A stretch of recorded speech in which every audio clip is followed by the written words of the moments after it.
नमस्कार दोस्तों, नील युग स्टडी चैनल में आप सब लोगों का हार्दिक स्वागत है। आज हम इस वीडियो में देखने वाले हैं सीबीएसई क्लास 11 यानी कि 11। सब्जेक्ट हमारा है भूगोल और जो टेक्स्ट है जिसका नाम है भौतिक भूगोल के मूल सिद्धांत, और उसी टेक्स्ट में दिए हुए पाठ नंबर जो 10 है जिसका नाम है वायुमंडलीय परिसंचरण तथा मौसम प्रणालियाँ।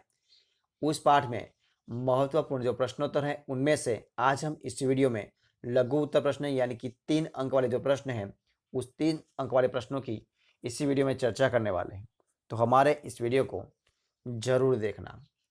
सवाल नंबर 1, कार्यालिस प्रभाव किस प्रकार पवनों की दिशा को प्रभावित करता है, संक्षेप में वर्णन कीजिए।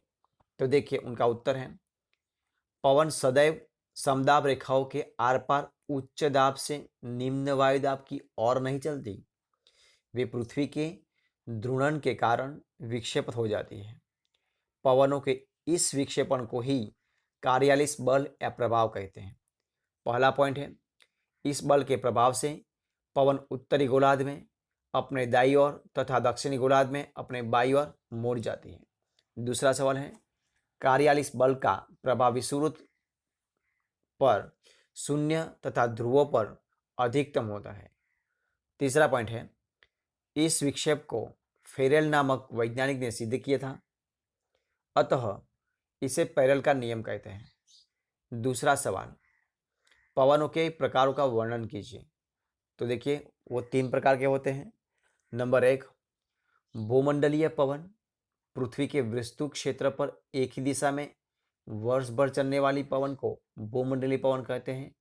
ये पवन है एक वायुदाब कटिबंध से दूसरे वायुदाब कटिबंध की ओर नियमित रूप से चलती रहती है।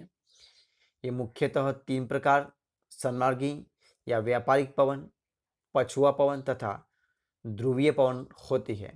दूसरा, सामयिक पवन, ये वे पवन हैं जो ऋतु या मौसम के अनुसार अपनी दिशा प्रभावित करती है, उन्हें सामयिक पवन कहते हैं। मानसून पवन इसका उदाहरण है। तीसरा पॉइंट है, स्थानीय पवन है पवन है भूतल के गर्म व ठंडा होने की भिन्नता से पैदा होती हैं और स्थानीय रूप से सीमित क्षेत्र को प्रभावित करती हैं। स्थल समीर व समुद्र समीर, लू, फोन, चिनुक, मिस्टर आदि उनके उदाहरण हैं। देखिए इधर चित्र में आपको समझाया गया है क्या है। मानसून पवनें किसे कहते हैं, देख इधर आपको सारे प्रश्नों का उत्तर ये समझाए हैं, सब लिख के, ठीक है। अब देखिए पवन सवाल नंबर 3, मानसून पवनें किसे कहते हैं, इनकी 3 विशेषताएं बताइए। तो देखिए आंसर है, मानसून शब्द अरबी भाषा के मौसम शब्द से लिया गया है जिसका अर्थ ऋतु है, अतः मानसून पवनें वे पवन हैं जिनकी दिशा मौसम के अनुसार बिल्कुल उलट जाती है। ये पवनें ग्रीष्म ऋतु के 6 माह के समुद्र से स्थल की ओर तथा शीत ऋतु के 6 मास में स्थल से समुद्र की ओर चलती है। इन पवनों को 2 वर्गों में ग्रीष्मकालीन मानसून तथा शीतकालीन मानसून में बांटा जाता है।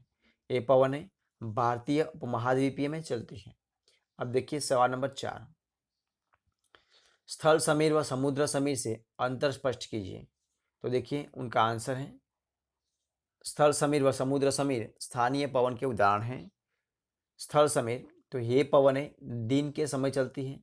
दिन के समय जब सूर्य चमकता है तो समुद्र की अपेक्षा स्थल शीघ्र गर्म हो जाता है, जिससे स्थल पर उच्च वायुदाब प्रवेश बनता है। ये पवनें शुष्क होती हैं। आपको चित्र में दिए हुए हैं, आप देख सकते हैं। अब देखिए समुद्र समीर पवन, तो ये पवनें रात के समय चलती हैं। रात के समय स्थल शीघ्र ठंडा होता है तथा समुद्र देर से ठंडा होता है, जिसके कारण समुद्र पर उच्च वायुदाब प्रवेश बनता है। इन पवनों में आर्द्रता होती है। आपको चित्र में बताया है, आप देख सकते हैं, ठीक है। अब देखिए सवाल नंबर 5वां,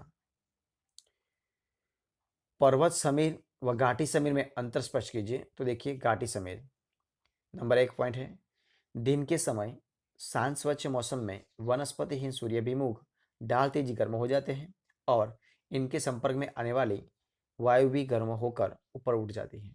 इसका स्थान लेने के लिए घाटी से वायु ऊपर की ओर चल पड़ती है। दूसरा पॉइंट, दिन में 2 बजे इनकी गति बहुत तेज होती है। तीसरा पॉइंट, कभी कभी इन समीरों के कारण बादल बन जाते हैं और पर्वतीय डालों पर वर्षा होने लगती है। देखिए इधर आपको चित्र में समझाया है, ठीक है। अब देखिए पर्वत समीर, उसका पहला पॉइंट है, उसका पहला पॉइंट है, रात के समय पर्वतीय डालों की वायु तेज पार्थिव विकिरण के कारण ठंडी और भारी होकर घाटी में नीचे की तरफ उतरने लगती है। दूसरा पॉइंट है, इससे घाटी का तापमान सूर्योदय से कुछ पहले तक काफ़ी कम हो जाता है, अतः तापमान का व्युक्रम हो जाता है। और तीसरा सवाल, सूर्योदय से कुछ पहले इनकी गति बहुत तेज होती है, ये समय शुष्क होती है। अब देखिए सवाल नंबर 6, चक्रवात एवं प्रतिचक्रवात में अंतर बताइए। वो दोनों में अंतर क्या है वो आपको बताना है। देखिए उसका आंसर क्या है। चक्रवात जब किसी क्षेत्र में निम्न वायुदाब हो जाता है और उसके चारों ओर उच्च वायुदाब होता है तो पवनें निम्न दाब की ओर आकर्षित होती है एवं पृथ्वी की घूर्णन गति के कारण पवनें उत्तरी गोलार्ध में घड़ी की सुइयों के विपरीत तथा द गोलार्ध में घड़ी की सुइयों के अनुरूप घूमकर चलती है। दूसरा पॉइंट है प्रतिचक्रवात, इस प्रणाली के केंद्र में उच्च वायुदाब होता है, अतः वायु से पवनें चारों ओर निम्न वायुदाब की ओर चलती हैं। इसमें पवनें उत्तरी गोलार्ध में घड़ी की सुइयों के अनुरूप एवं द गोलार्ध में प्रतिकूल दिशा में चलते हैं। अब देखिए सवाल नंबर, ये देखिए आपको इधर समझाया हुआ है। देखिए अब देखिए सवाल नंबर 7, वाताग्रह किसे कहते हैं, ये कितने प्रकार के होते हैं। तो देखिए वाताग्रह जब दो भिन्न प्रकार की वायु राशियों में मिलते हैं तो उनके मध्य सीमा को वाताग्रह कहते हैं और ये 4 प्रकार के होता है। देखिए पहले शीघ्र वाताग्रह, उष्ण वाताग्रह, अचर वाताग्रह और अधिविष्ट वाताग्रह। अब सवाल नंबर 8, चक्रवात किसे कहते हैं, उष्णकटिबंधीय चक्रवात में विशेषताएं बताइए। तो देखिए पवनों का ऐसा चक्र जिसमें अंदर की ओर वायुदाब कर और बाहर की ओर अधिक होता है चक्रवात कहलाता है उसको।